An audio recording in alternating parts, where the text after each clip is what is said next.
Updates చూస్తే బద్వేల్ అదనపు సమన్వయకర్త నెల్లేరు విశ్వనాథరెడ్డి ఆధ్వర్యంలో గోపవరం మండలంలోని పలు గ్రామాల్లో ఇంటింటికి ప్రచారం నిర్వహించారు. ఈ క్రమంలో మహిళలు అడుగడుగున విశ్వనాథరెడ్డికి హారతలు పడుతూ నీరాజనాలు పలికారు. ప్రతి గడపకు తిరిగి ప్రభుత్వం చేసిన సంక్షేమ అభివృద్ధిని ప్రజలకు వివరించారు.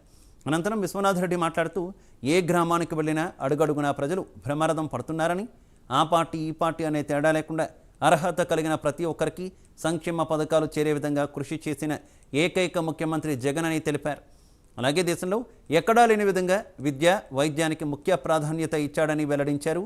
బద్వేల్ నియోజకవర్గంలో అభివృద్ధి జరగలేదనే దానికి నిదర్శనంగా 1500 కోట్లతో కోతవేటు దూరంలో సెంచరీ ప్లైవుడ్ కంపెనీని ఏర్పాటు చేశారన్నారు.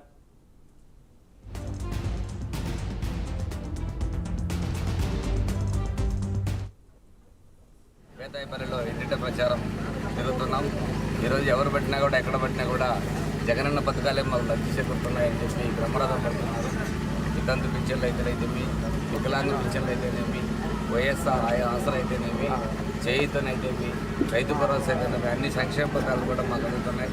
ఏ ఇంటికి వెళ్ళినా కూడా ఏ ఒక్కరూ మిస్ కావట్లేదు. ఒకటో రెండో పథకాలు అవుతున్నాయి, అందరికీ చెందుతున్నాయనే అభిప్రాయం తెలియజేస్తున్నారు. మేము బ్రహ్మరథం పడుతున్నారు కాబట్టి రేపు జరగబోయే ఎలక్షన్లో 13వ తారీఖున మేమంతా జగనన్నకే ఫ్యాన్ గుర్తు కొట్టేస్తాము అనే అభిప్రాయం తెలియజేస్తున్నాను అనుకుంటూ, తర్వాత ఇంకొక విషయం, గోపవరం మండలం పక్కనే సెంచురీ ఫ్యాక్టరీ గురించి చాలామంది మాకు చాలా ఉపయోగకరంగా ఉంది.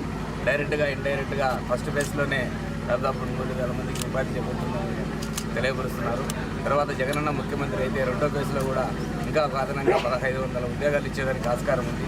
రేపు జగనన్న ముఖ్యమంత్రి అయిన తర్వాత మేమందరం ఆయన అభ్యర్థించి మళ్ళీ రెండో ఫేజ్ కూడా పూర్తి చేయాలని కోరుకుంటామని తెలియజేసుకుంటూ, రేపు జరగబోయే ఎన్నికల్లో మన ఎమ్మెల్యే సుధామేట గారికి ఓటు, అదేవిధంగా ఎంపీ అవినాష్ రెడ్డి గారికి ఓటేయాలని కోరుకుంటూ ప్రజల్లోకి తీసుకెళ్తున్నాం. ప్రజలందరూ దానికి మద్దతు పలుకుతున్నారని తెలియజేసుకుంటూ సెలవు తీసుకుంటాం.